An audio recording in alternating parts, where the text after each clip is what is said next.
Je voudrais souhaiter la bienvenue aux participants qui sont pour la plupart des alumni de l'EPL. Donc, bienvenue et profitez vraiment des bons conseils d'Amélie parce que voilà, Bitune, c'est un partenaire de l'AI Louvain et ils ont vraiment une manière très différenciée de mettre en avant les profils et d'aider les candidats à se démarquer et à trouver le match avec les entreprises. Donc, profitez bien de ces bons conseils et passez une bonne heure. Et puis, si vous avez des rendez-vous l'après-midi, eh bien que ça se passe bien. De toute façon, on s'y retrouvera brièvement. Voilà. Donc, bonne session à vous. Et Amélie, the floor is yours. Merci, Nathalie. Bonjour à toutes et tous. On commence tout doucement et comme ça, comme il est déjà midi 5, ça va, Nathalie? Ouais. Mais bonjour à tous. Donc aujourd'hui, on va parler du CV LinkedIn et du CV vidéo. Alors, le but, c'est vraiment que ce soit une présentation en fait, qui vous intéresse et qui vous convienne. Donc, n'hésitez vraiment pas à intervenir, poser des questions ou quoi que ce soit, soit de vous lever la main, soit de vous poser directement la question, vous allumez votre micro, c'est encore le plus simple.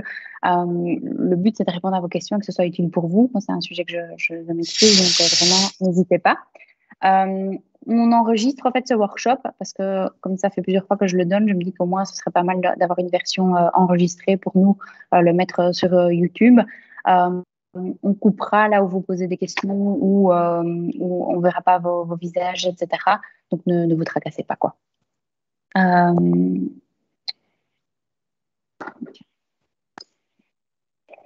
Alors, pour me présenter rapidement, donc je m'appelle Amélia Lemann. Ça fait 15 ans que je fais du recrutement, de la consultance, de la chasse de tête et quasiment 15 ans, 14 ans que je suis entrepreneur. Bitune, donc c'est ma troisième société, donc dans le recrutement et la consultance.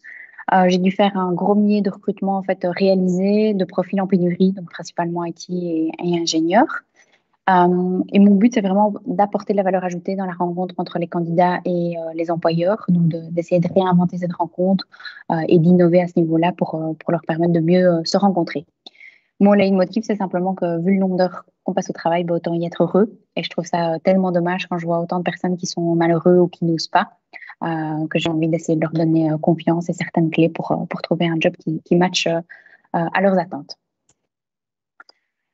Alors, rapidement, une toute petite vidéo de présentation de Bitune, comme ça vous voyez ce qu'on fait, et puis on rentre dans le vif du sujet.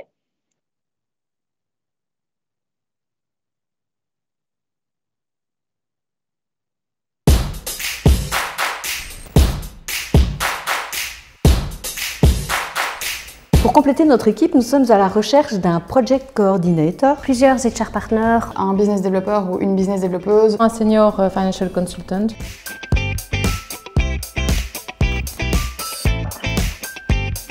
On aime bien d'avoir quelqu'un qui vient vivre quelque chose et pas remplir une fonction. Je crois que ça va être le premier critère de sélection. Quelqu'un qui vient chercher plus qu'un job. Avoir un boulot qui n'a pas de sens, pour moi, c'est impossible. Le simple fait que je suis dans la bonne mission, au bon endroit, avec les bonnes personnes, c'est ça tout simplement qui donne du sens à mon travail. On passe la moitié de sa vie dans son lit, puis l'autre moitié au travail presque, donc autant faire un truc qui nous plaît, quoi.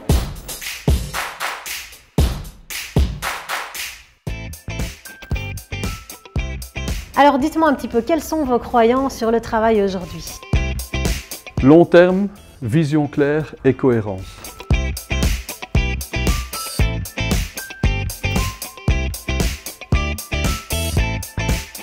Je conseille toujours de comprendre qu'est-ce qui vous anime profondément. Ce qui vous anime, ce sont vos grandes valeurs universelles. C'est comme une promenade en montagne. Si vous démarrez en sprint au début du chemin, vous n'arrivez pas au-dessus.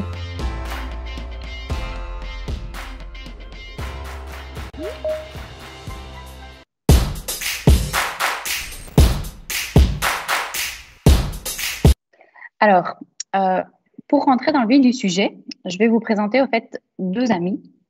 Tout d'abord, Claire. On aime bien d'avoir quelqu'un qui vient vivre quelque chose et pas remplir une fonction. Je crois que ça va être le premier critère de sélection. Quelqu'un qui vient chercher plus qu'un job.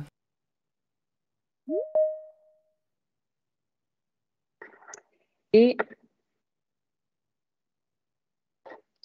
Avoir un boulot qui a pas de sens, pour moi, c'est impossible. Le plus grand besoin que j'ai dans mon travail, c'est celui-là.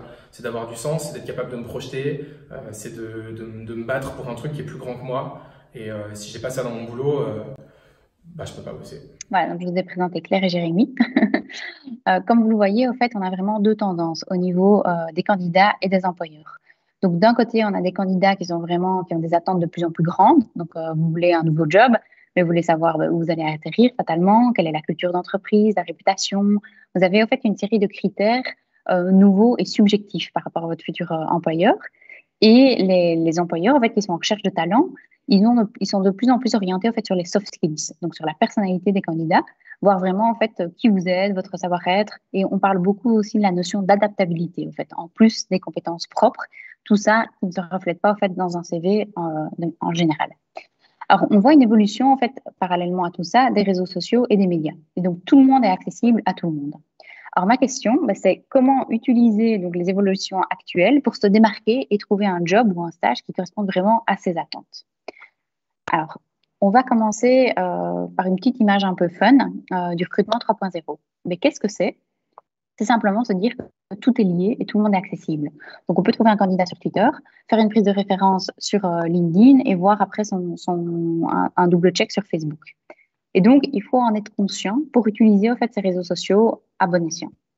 Alors, tout d'abord, on va parler vraiment de LinkedIn. Donc, comment trouver un emploi et comment en fait, avoir un CV LinkedIn efficace et qui va vraiment vous permettre de vous différencier. Alors, par souci au fait d'efficacité et de respect de la vie privée, j'ai pris mon profil LinkedIn que je vais au fait un peu décrypter et vous donner certaines clés plutôt que le profil d'un de vous au hasard. Je me suis dit que c'était peut-être pas l'idéal. Donc, je vais vraiment analyser mon profil LinkedIn en vous disant vraiment tout ce qui est important de remplir pour que vous puissiez au fait faire de même. Donc, n'hésitez vraiment pas si c'est pas clair, si vous avez des questions ou quoi que ce soit. Alors, tout d'abord, le profil LinkedIn, vous le voyez, j'ai une photo avec un header, donc où il est marqué Job at First Sight. Fatalement, moi, j'utilise LinkedIn dans un but commercial, donc j'ai mis un peu le leitmotiv de Bitoon. Maintenant, vous pouvez mettre vraiment quelque chose qui est en rapport avec votre domaine de compétences.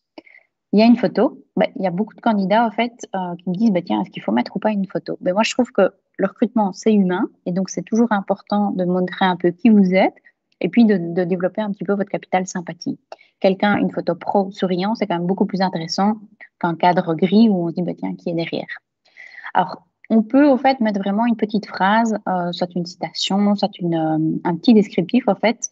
Donc, comme vous voyez, j'ai mis Bitoon, votre partenaire innovant en employer branding et recrutement vidéo. Mais là, simplement, vous pouvez mettre ingénieur en mécanique, passionné de ceci, disponible. Vous pouvez vraiment mettre une petite phrase, to the point, pour dire qui vous êtes, ce que vous faites ou ce que vous recherchez. Tout dépend, bien sûr, si vous êtes en recherche ouverte, donc c'est clair sur le marché, si vous êtes toujours employé et que vous voulez que ce soit un peu plus discret, mais vous pouvez essayer vraiment de vous démarquer en résumant votre profil. Alors, ensuite, vous voyez Open to Work. Donc là, moi, j'ai mis que j'étais ouverte pour rejoindre des conseils d'administration ou des conseils. Donc là, fatalement, vous pouvez mettre que vous êtes ouvert à de nouvelles opportunités et seuls les profils qui ont LinkedIn Recruteur, donc c'est une version moins payante qui coûte assez cher, donc c'est uniquement les sociétés qui recrutent, pourront le voir. Et là, vous pouvez vraiment définir pour quel type d'opportunité on peut vous contacter. Ensuite, en dessous, on voit About. Là, c'est un petit résumé en 2 lignes, en fait, de mon profil. On peut mettre plus, mais le but, c'est vraiment, en fait, d'essayer d'aller to the point, de dire en quelques lignes un petit résumé de votre profil. C'est souvent, en fait, ce que je conseille de faire au-dessus du CV. Donc, souvent, de faire un petit encadré. Qui je suis, qu'est-ce que je cherche, pourquoi me contacter. Donc, vraiment, là, dites qui vous êtes et pourquoi, en fait, un recruteur doit faire appel à vous.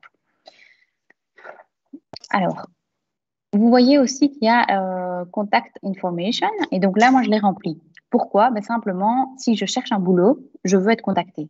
Donc, essayez de vous dire que si un recruteur, en fait, trouve 10 profils différents, il y en a 5 avec un GSM et 5 qui sont en anonyme, fatalement, on va d'abord appeler les candidats qui ont des GSM de disponibles et peut-être qu'on n'appellera jamais le 6e, qu'on n'enverra jamais un message au 6e parce qu'on aura déjà trouvé notre bonheur dans les 5 premiers. Donc, dites-vous, le recruteur, il va chercher les bons candidats. S'il a trouvé des candidats qui matchent par rapport à sa demande, mais il ne va pas appeler tous les candidats. Et donc, fatalement, utiliser l'algorithme de LinkedIn et faciliter le travail du recruteur pour être trouvé. Donc, moi, je vous conseille clairement de mettre votre GSM, votre email, les informations vraiment de contact. Vous pouvez mettre également la localisation parce que simplement, en tant que recruteur, dites-vous que nous, on va en fait chercher un candidat. J'invente un ingénieur avec tel domaine de compétences, telles skills, telles années d'expérience. Mais on va également mettre, par exemple, autour de Bruxelles, avec une zone géographique de 15 km de Bruxelles ou 15 km autour de Wavre, etc. Donc, fatalement, aider la personne en fait, à vous trouver.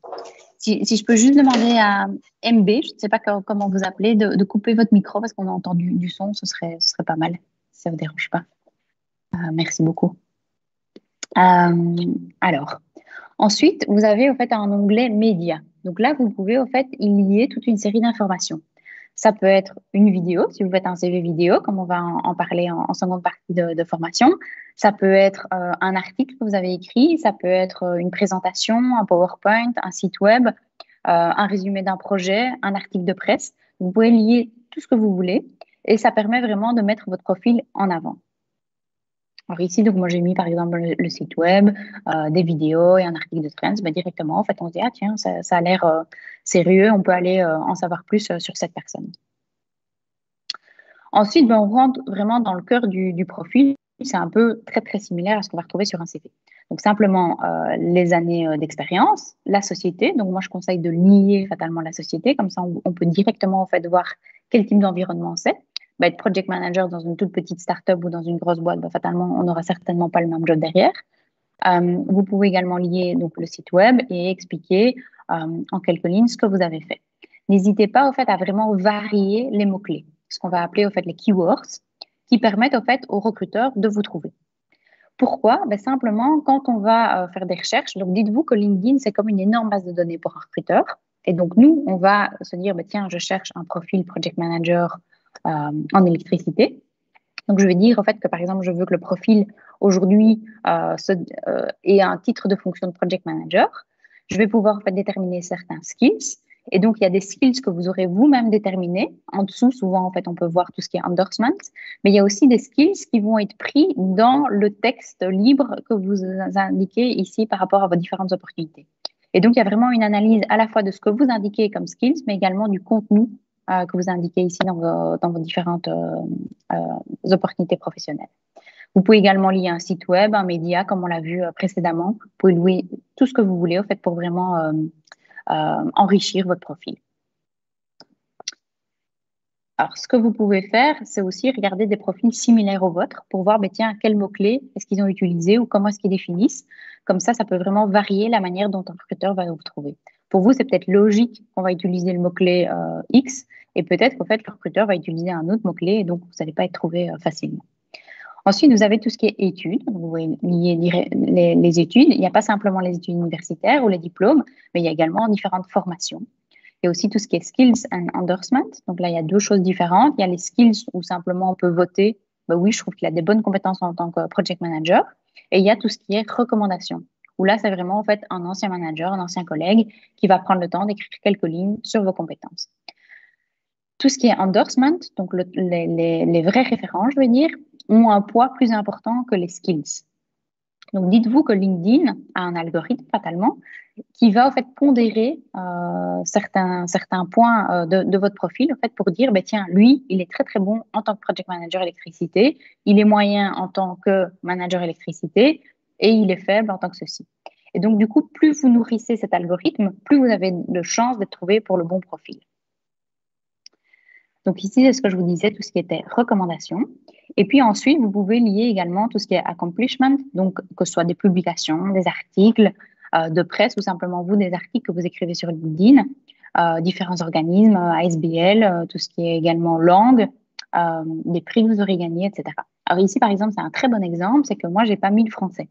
Donc dans les langues, il y a anglais, néerlandais, et on va peut-être en fait chercher quelqu'un qui parle français, et si vous oubliez de le mettre comme moi, on ne vous trouvera pas. Donc, parfois, en fait, il faut vraiment penser à la base. Alors, si je résume, ce qui est important, c'est vraiment de vous dire que plus votre profil est complet, plus vous allez nourrir l'algorithme et être trouvé. Donc, il faut vraiment avoir une cohérence entre votre profil LinkedIn et votre CV. C'est vraiment un reflet de votre CV. Moi, j'ai plein de candidats en fait, qui postulent directement avec leur CV LinkedIn. On peut le télécharger directement en fait, ou faire save to PDF directement dans le profil. Vous, ça vous permet également de postuler directement depuis LinkedIn si vous êtes sur un smartphone ou quoi que ce soit. Vous ne devez plus à chaque fois télécharger votre profil. Vous pouvez également, si vous le souhaitez, attacher directement votre CV. Vous pouvez avoir par exemple une version en anglais, une version en néerlandais. Vous pouvez avoir une version plus orientée gestion de projet ou une version plus orientée telle expertise. Vous pouvez en avoir plusieurs et décider avec quel profil vous postulez. Vous pouvez utiliser tout ce qui est donc médias pour aller enrichir par rapport à votre profil. Tout ce qui est contact et GSM, donc n'hésitez pas à vous dire, tiens, le recruteur, il est peut-être fainéant. Il va contacter en premier les profils qui ont leur GSM. Indiquer que vous êtes ouvert à opportunités, parce que fatalement, moi, quand je fais des recherches dans la base de données LinkedIn, si j'ai 500 profils qui matchent par rapport à une demande, je vais d'abord dire qui est ouvert à une opportunité. Et là, je vais certainement n'en avoir plus que 10 ou 15 ou 20. Et donc, je vais en priorité contacter ces 10, 15 ou 20 profils.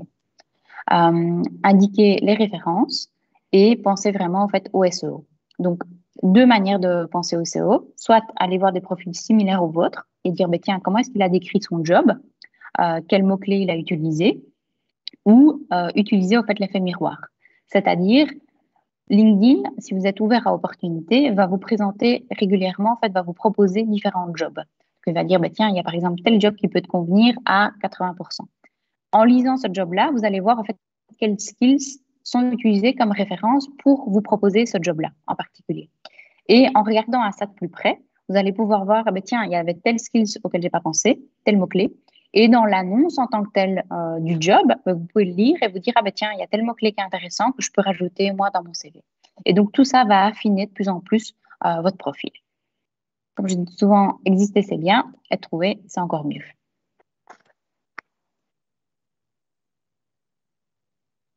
Alors, quelques conseils supplémentaires. Si vous voulez aller plus loin et vraiment vous démarquer sur LinkedIn, vous pouvez en fait partager du contenu de qualité. Simplement, vous avez lu ce matin un article intéressant sur un site web, dans un magazine ou quoi que ce soit, vous le partagez. Ça, c'est la première étape, je veux dire, c'est que ça n'implique pas énormément en fait, de prise de risque. Simplement, vous partagez le lien et puis c'est tout. Les gens vont liker, commenter, etc. La deuxième étape, ce serait de vraiment en fait, donner quelques lignes, de donner votre avis.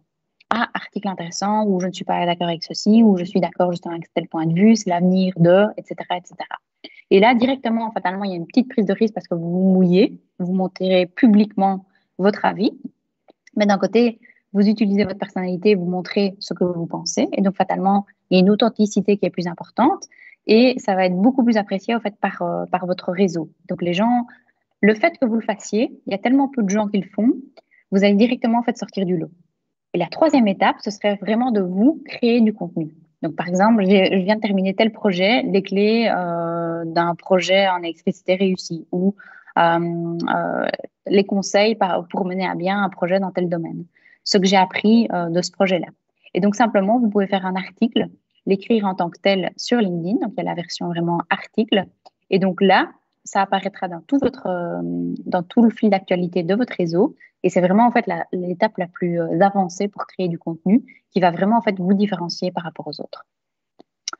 Alors, qu'est-ce que vous pouvez faire également? Rejoindre différents groupes. Donc, sur LinkedIn, il y a pas mal de groupes, les ingénieurs Intel en Wallonie, en Belgique, etc.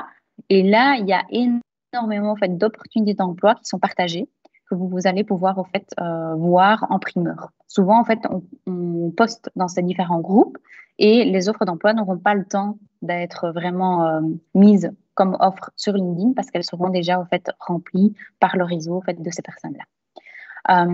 Fatalement, développer votre réseau. N'hésitez pas à inviter votre collègue, manager, ancien collègue, etc. Souvent, j'ai la question, tiens, est-ce que je dois inviter telle personne sur LinkedIn, etc. C'est quelque chose d'hyper subjectif. Si vous avez envie de l'inviter, invitez-le. Si vous voulez un réseau hyper fermé avec uniquement vraiment les personnes que vous connaissez super bien, c'est un peu comme Facebook, Twitter, etc. Ça, c'est vraiment à vous de décider ce que vous voulez.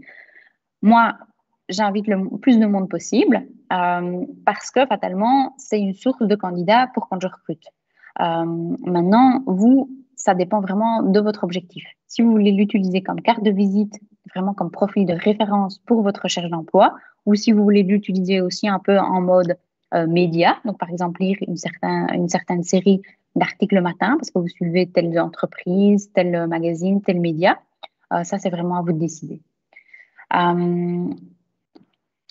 Ça vous permettra aussi, si vous rejoignez certains groupes, j'invente les ingénieurs ou les profils Intel, etc., dans LinkedIn. Donc, simplement dans la barre de recherche au-dessus, vous pouvez rechercher une personne, vous pouvez rechercher une société, vous pouvez rechercher un job ou vous pouvez rechercher des groupes.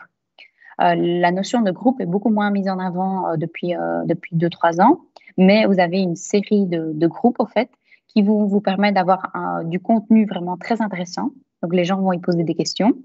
Vous pouvez fatalement y répondre, vous dire, ah ben tiens, j'ai un avis là-dessus, et donc vous vous démarquez, parce que si vous répondez à la question d'un de vos pairs, ben, vous allez directement apparaître comme un expert dans ce domaine-là. On va se dire, ben tiens, wow, c'est intéressant, je vais le suivre, ou je vais l'inviter, et donc vraiment créer votre réseau autour de ça. Ça permet également d'identifier les sociétés qui recrutent, parce que comme je disais, il y a beaucoup d'offres d'emploi qui n'apparaissent que dans de ces groupes-là, qui n'apparaîtront jamais ailleurs. Et vous pouvez fatalement, en utilisant bien LinkedIn, avoir une mine d'or d'informations sur les sociétés qui recrutent, sur la stabilité de ces sociétés-là, sur le turnover, le type de profil, le type de projet.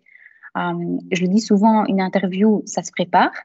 Et pour préparer une interview, ben, il y a le site web fatalement, mais LinkedIn, c'est une mine d'or d'informations. Vraiment, allez cliquer sur le profil de la personne qui recrute, voyez son parcours, les études. Ça permet également peut-être d'avoir quelque chose pour un peu briser la glace quand vous arrivez à une interview. Et puis, ça permet aussi de voir, ben, tiens, il a fait telles études, tel domaine, ils sont sur tel projet, ils sont sur tel skills, etc., etc. Et puis, ben, fatalement, comme je vous disais, ça permet de vous développer votre personal branding. Souvent, ben, quand je dis, si on cherche un profil, je vais voir les profils de 5-6 personnes, et puis j'en ai un où il donne du contenu, il donne des conseils, etc. Ben, moi, personnellement, je vais tenter de l'appeler en premier parce que je vais me dire, waouh, il a l'air de savoir de quoi il parle. Est-ce que vous avez des questions? C'est clair? J'avance? Oui? N'hésitez vraiment pas à intervenir si c'est évident ce que je dis ou si vous apprenez des choses. Si je n'ai pas de remarques, alors ben, je vais passer au CV vidéo. Alors, je vais quand même vous demander une petite question. Quels sont, selon vous, les avantages d'avoir un CV vidéo? N'hésitez pas, hein, que je me sente un peu moins seule.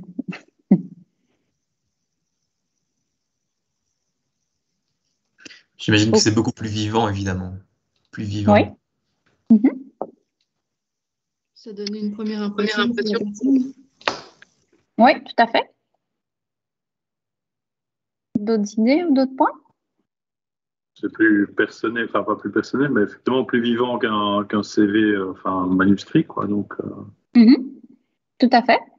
Et comme je l'ai dit, au fait, en début de présentation, les sociétés, elles sont de plus en plus au fait en recherche de personnalité, pas simplement des compétences techniques comme il y a 5-10 ans, où on se disait, bah, tiens, je veux qu'il sache faire ça, ça et ça. Aujourd'hui, au fait, le recrutement est à plus de 50% basé sur le soft. Donc, les soft skills, c'est votre personnalité, c'est votre attitude, c'est votre communication, c'est votre management, c'est tout ce qui est vraiment tout ce qu'on appelle les soft skills. Donc, tout ce qui est technical skills, on le voit facilement dans un profil, dans un CV. Mais tout ce qui est soft skills, c'est vraiment quelque chose de difficilement palpable qui ne va pas prendre vie dans un CV écrit. Et donc, un CV vidéo va vous permettre, en fait, de faire passer une série de messages sur qui vous êtes, votre attitude, votre manière d'être, votre personnalité.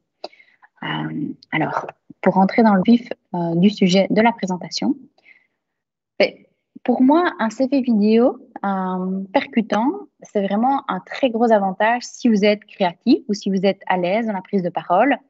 Si vous avez un smartphone et que le fait de parler devant une caméra ou un smartphone ne vous terrifie pas, je pense que c'est vraiment une très bonne idée pour vous différencier. Il y a différents types de CV vidéo qu'on peut créer. Donc, ça peut être une candidature spontanée. Donc, vous vous dites, bah, tiens, je vais faire vraiment un CV vidéo pour présenter rapidement, en 1 minute ou 2, qui je suis ou pourquoi me contacter. Ça peut être vraiment, bah, tiens, j'ai découvert le job de mes rêves, je veux vraiment bosser dans ce job, pour cette société-là, ce job, je le veux. Je vais vraiment mettre mes chances de mon côté, je vais envoyer mon CV et en plus une petite capsule vidéo qui va expliquer pourquoi je suis le bon candidat. Ou ça peut être vraiment, bah, vous êtes freelance, et vous voulez vendre vos services et vous expliquer au fait pourquoi on peut vous contacter. Pour moi, mon conseil principal, c'est qu'un CV vidéo, il est toujours à utiliser en complément d'un CV classique. Pourquoi? Parce que les recruteurs ont leur habitude de travail. Un recruteur va screener un CV en quelques secondes. Il va vraiment en fait se faire un fil rouge au fait du profil. Et moi, j'aime bien en fait cette manière de travailler. Ben, j'ai l'habitude. Voilà, je regarde rapidement le CV, il convient ou il convient pas. Mais pour moi, avoir un CV vidéo en complément du CV pur classique, ça va me permettre d'aller plus loin, de me dire ah ben tiens oui au niveau fit humain, ça a l'air de bien matcher, ou il a l'air d'avoir une personnalité sympa, ou j'ai envie de le rencontrer. En fait, j'ai envie d'aller plus loin.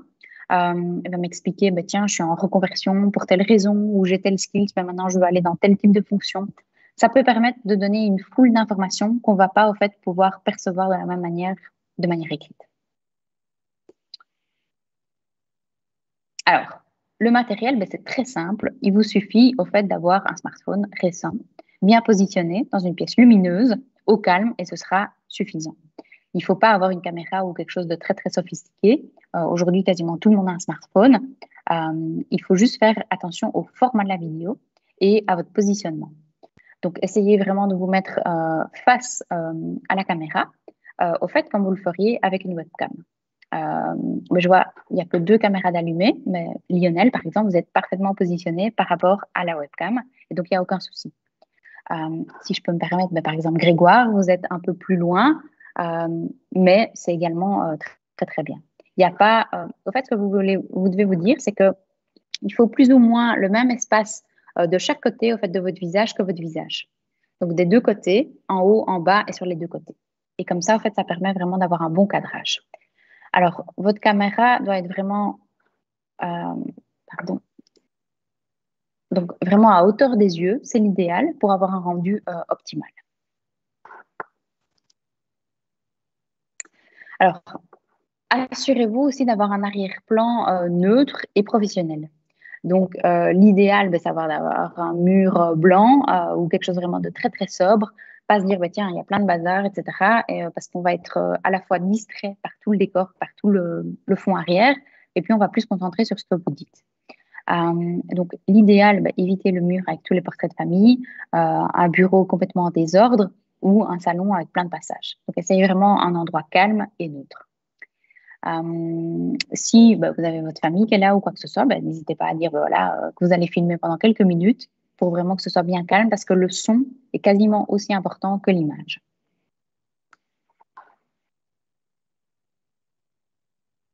Alors, le positionnement, comme on l'a vu, évitez au fait vraiment que ce soit sur le côté, des effets contre-plongée ou autres, parce que ça ne donne pas un côté très très sympa à la personne, ça fait un peu quelque chose de dominant ou position forte ou faible. Essayez vraiment d'être en face de la caméra, bien positionné, et fatalement pas en contre-jour ou dans un endroit trop sombre ou quoi que ce soit.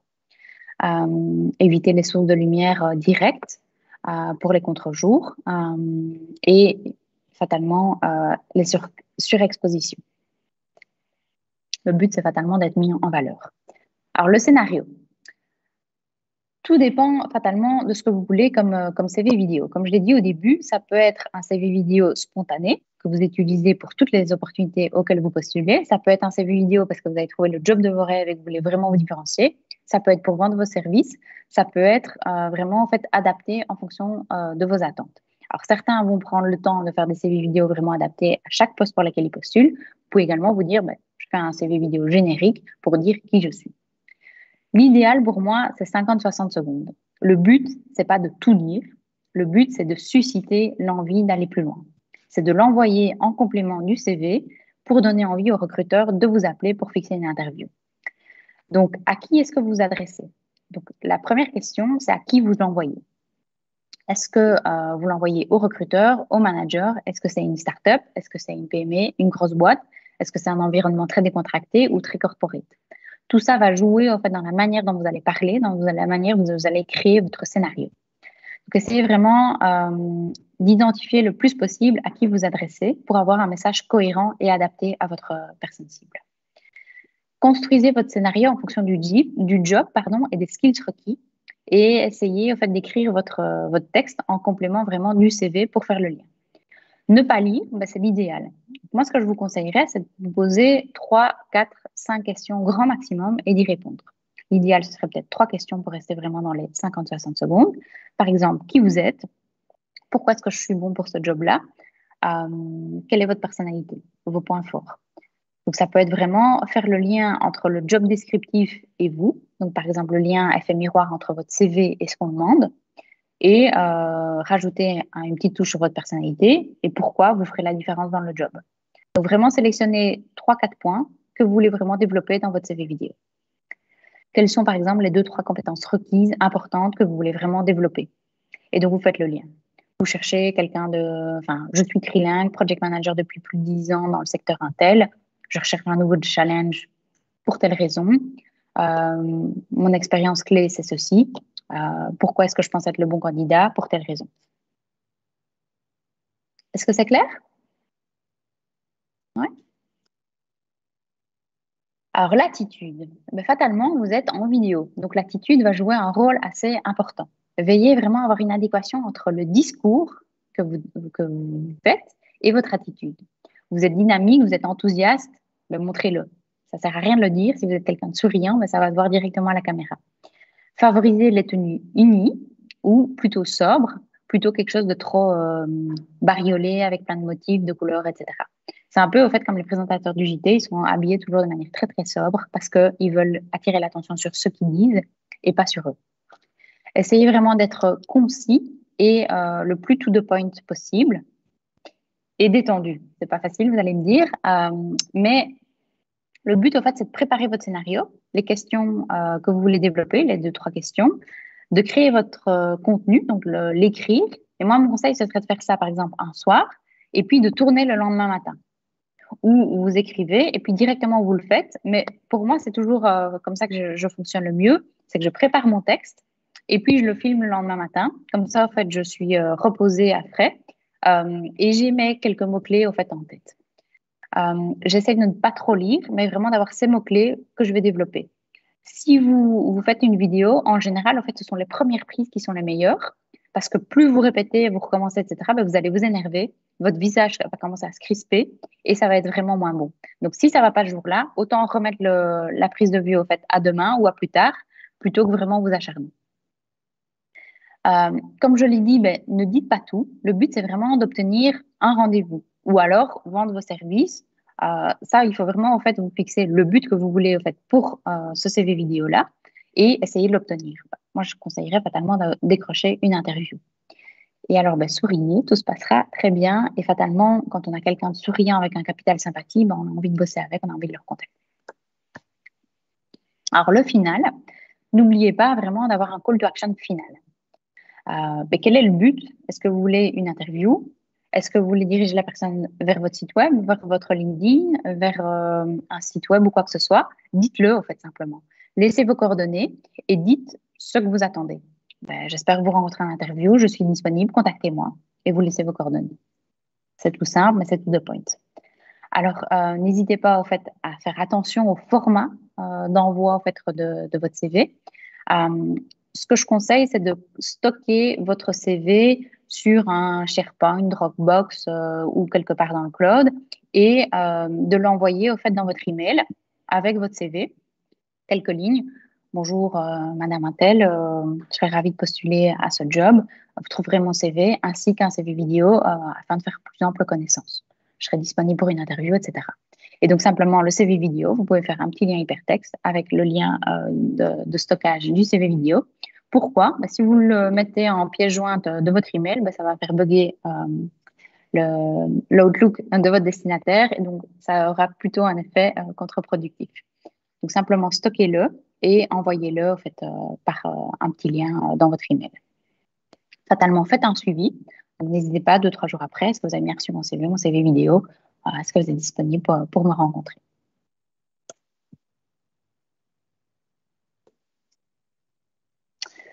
Alors, en conclusion, pour avoir un CV vidéo percutant, donc pour moi, c'est vraiment toujours à utiliser en complément du CV. Faites toujours attention à qui vous vous adressez. Donc, essayez de construire vraiment votre scénario par rapport au job et aux skills qui sont requis. Écrivez votre texte en complément de votre CV. essayez d'avoir vraiment une adéquation entre le discours et l'attitude. Soignez votre apparence et le décor de la prise de vue. Soyez concis. Dites-vous 1 minute, c'est vraiment le format idéal. L'effet Covid a un effet positif, c'est que tout le monde s'est lancé un peu dans la vidéo. L'effet négatif, c'est qu'aujourd'hui, on donne plus trop sa chance à une vidéo. Je sais pas vous, mais moi, en général, dans mon fil d'actualité, je vais scroller, je vais regarder 2-3 secondes, ça me plaît pas, je passe. Et donc, dites-vous que ça va très, très vite. Donc, la personne, elle a envie d'assez vite se dire, tiens, qu'est-ce que cette personne me veut? Pourquoi est-ce qu'elle m'a envoyé un CV vidéo? Et faites fatalement attention au format de la vidéo et à sa diffusion. Est-ce que vous avez des questions? C'est clair?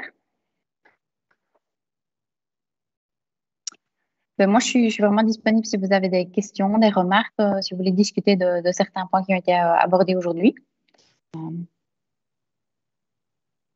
N'hésitez pas, c'est le moment, si vous avez quoi que ce soit comme question.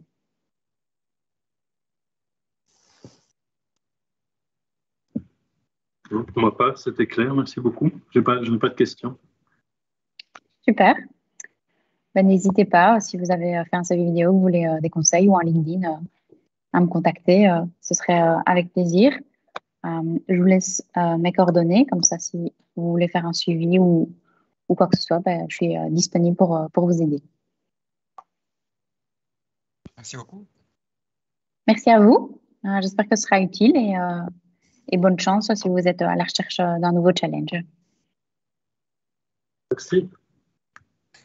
La vidéo, donc l'enregistrement de la session, là, sera sur votre profil LinkedIn ou disponible d'ailleurs? Je peux vous l'envoyer si vous le souhaitez. Si je peux vous demander une petite faveur de m'envoyer un petit message LinkedIn et comme ça je vous réponds avec l'enregistrement. Ok, pas de souci. Merci beaucoup. Avec plaisir.